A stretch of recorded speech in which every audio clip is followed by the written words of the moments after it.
नमस्कार. आज आपल्यासोबत आहेत आमदार महेंद्र दळवी यांचे कट्टर समर्थक, शिवसेनेचे कार्यकर्ते, खारगाव ग्रामपंचायतीचे माजी उपसरपंच, आरे बुद्रुक ग्रामपंचायतीचे माजी सरपंच सुधाकरजी शिंदे साहेब. आरे बुद्रुक येथे होत असलेल्या स्वर्गीय बाळासाहेब ठाकरे स्मृती मातोश्री ग्रामपंचायत बांधणी योजनेअंतर्गत बेकायदेशीर ग्रामपंचायत कार्यालयाच्या बांधकामाबाबत आपण मुख्य कार्यकारी अधिकारी रायगड जिल्हा येथे पण अर्ज दिलात, काय सांगा? नमस्कार, मी सुधाकर नामदेव शिंदे, माजी सरपंच, आरे बुद्रुक ग्रामपंचायत. या ठिकाणी कार्यालयाचं जे काम चालू आहे त्या बाबतीमध्ये मी सरपंच असताना बराचसा प्रयत्न केलं, पण मला ते काही यश आलं नाही. ज्या पक्षाचा मी होतो, परंतु आमदार महेंद्रशेठ दळवी हे आमदार झाल्यानंतर मी त्यांच्या कानावरती घालून हे कार्यालय बाळासाहेब ठाकरे मातोश्री स्फूर्ती ग्रामविकास कार्यालय हे काही ताबडतोब मंजूर केलं. मंजूर केल्यानंतर मला प्रस्तावासाठी प्रयत्न करायला झालं. मी तो प्रस्ताव पाठवला. जागेचा त्यांनी कॅन्सल केलं, म्हणजे जागेत मध्ये चुकीचं आहे असं त्यांनी दाखवलं आणि मला पुन्हा ते प्रस्ताव पाठवण्यासाठी पत्र पाठवलं. हे पत्र त्यांनी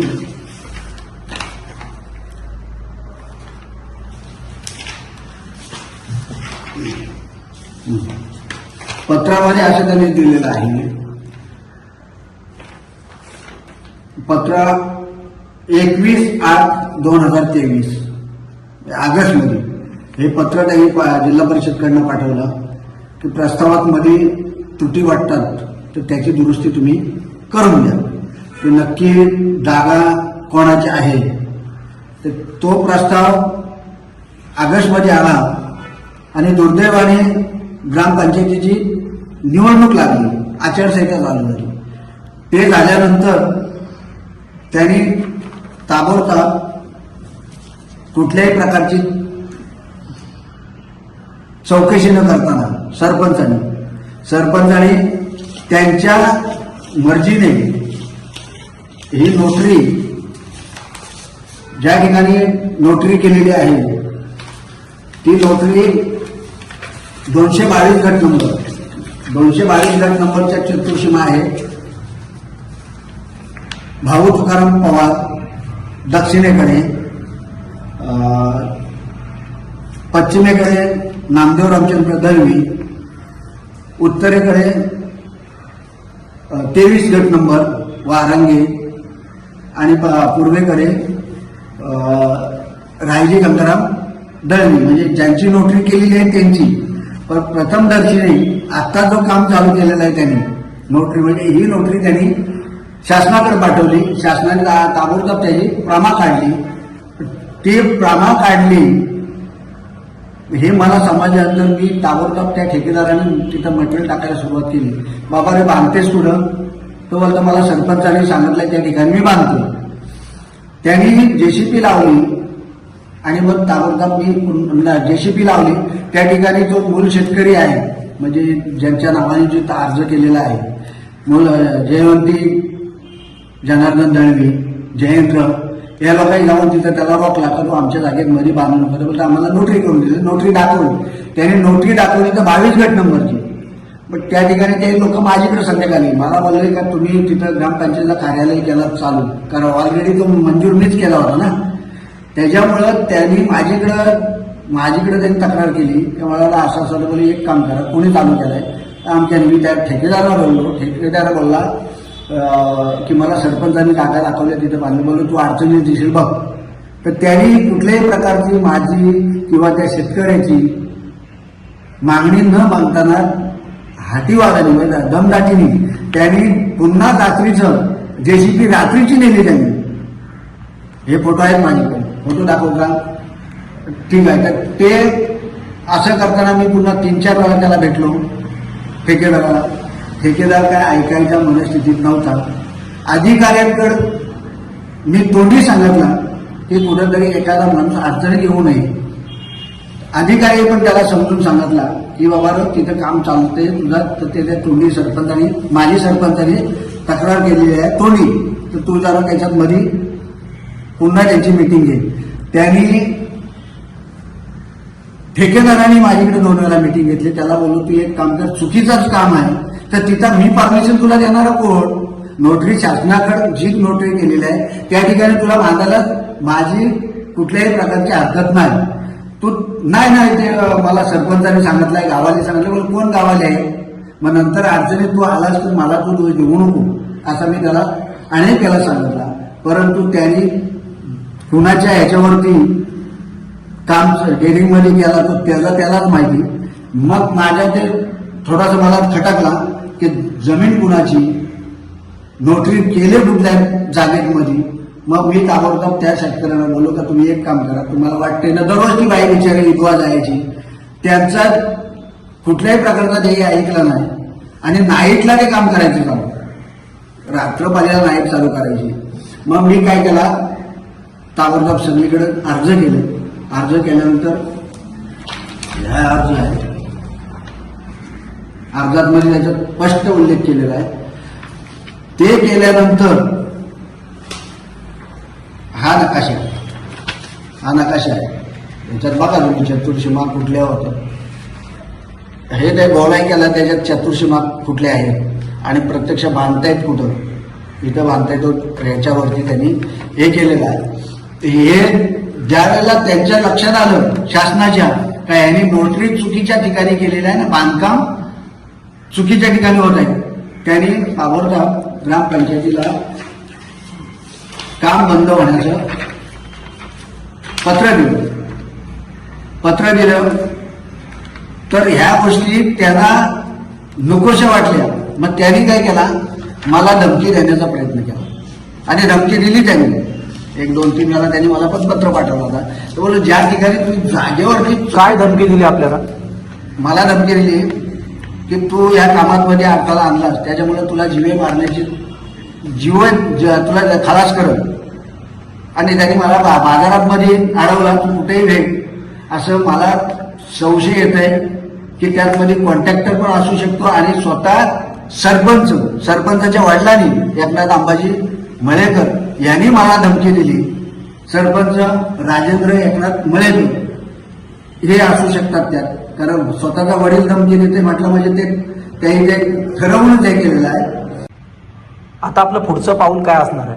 हा, या ठिकाणी मला जीव मारण्याची धमकी दिलेली आहे सरपंचाच्या वडिलांनी. एकनाथ अंबाजी मळेकर यांनी जीव मारण्याची धमकी दिलेली आहे. याच्या बाबतीत मध्ये मी 25/2/2026 पोलीस अधीक्षक रायगड जिल्हा यांच्याकडं मेलद्वारे मी तक्रार अर्ज केलेला आहे. तसेच उपविभागीय पोलीस अधिकारी रोहा यांच्याकडे देखील याच प्रकारची मी तक्रार केलेली आहे. तर माझ्या जीवाला काय बरं वाईट झालं तर याला ही 3 व्यक्ती जबाबदार असू आहेत असं माझं ठाम मत आहे. तरी मला ह्याच्या बाबतीत न्याय मिळावा. सदर असा आरोप होतोय का चांगलं काम आपण बंद केलेलं आहे? हे बघा साहेब, त्यांनी काहीतरी त्याच्यावरती यायला नको म्हणून त्यांची अफवा फोडलेली आहे. पण प्रथम दर्शनी तुम्हाला एक सांगतो की चांगला काम हा मंजूरच मी करून आणलेला आहे. माझ्या आमदारांच्या पाठपुराव्याने मी त्यांच्या पाठीवरती म्हणजे पाठपुरावा करून हा काम मंजूरच करून मी आणला. तुम्हाला आता दाखवा 2023 ऑगस्टमध्ये पत्र आला, तो मंजुरीचाच पत्र होता ना माझ्याकडं. त्यांनी काय सांगितलं की त्यांना माझ्या कामाचं श्रेय मला मिळू नये, माझ्या आमदारांना मिळू नये म्हणून त्याही गडबडीत शेतकऱ्यांना कुठल्या तरी बाजूच्या शेतकऱ्यांना 222 गट नंबरच्या शेतकऱ्यांना बोलवले. ती घाई गडबडीत नोटरी केली आणि त्यांनी शासनाकडे पाठवलं. आता मला जर ते वाईट करायचं असतं किंवा चांगल्या कामात बोललं, माझ्या आमदारांनी ही कामं मंजूर केली 2023-24ची कामं. हा पत्र कुणाचा आहे? माझ्या हस्तक्षेप नाही. हा जिल्हा परिषदच्या बांधकाम शाखेचा हा पत्र आहे. त्यांनी काय सरपंचाला दिलंय बघा, दाखले सादर करण्याबाबत वरील सदर संदर्भ या विषयामध्ये कळविण्यात येते की आपल्या ग्रामपंचायत हद्दीमध्ये सन 23-24 या वार्षिक वर्षामध्ये खालील योजनेअंतर्गत कामे मंजूर आहेत. सदरचे काम मंजूर होऊन 12 महिन्याचा कालावधी उलटून गेला असल्याने तसेच वारंवार आपणास तोंडी सूचना देऊनही आपण आपल्याकडून खालीलप्रमाणे कामाचे दाखले या कार्याकडे सादर करण्यात आलेले नाही. त्यामुळे अंदाजपत्र तयार करणे होत नाही. आता ही कामं बघा. आरे खुर्द येथील रस्त्यावर साखव बांधणी 6 लाखाचा, कुंभोशी मंदिर सुशोभीकरण 24 लाखाचा पर्यटन मधून, तसेच आरे खुर्द अंतर्गत रस्ता तयार करणे जनसुविधामधून 5 लाख रुपये, कुंभोशी हनुमान मंदिर पर्यटक स्थळामधून 5 लाख रुपये ही कामं, त्याचप्रमाणे आरे बुद्रुक संरक्षण भिंत अशी कामं त्यांनी परत पाठवली. बरोबर 40 लाख आणि उर्वरित जे कामांना एनओसी दिल्या त्यांनी, त्या माझ्या आदिवासी एक महिला होती, त्या महिलेनी तिच्या कारकिर्दीमध्ये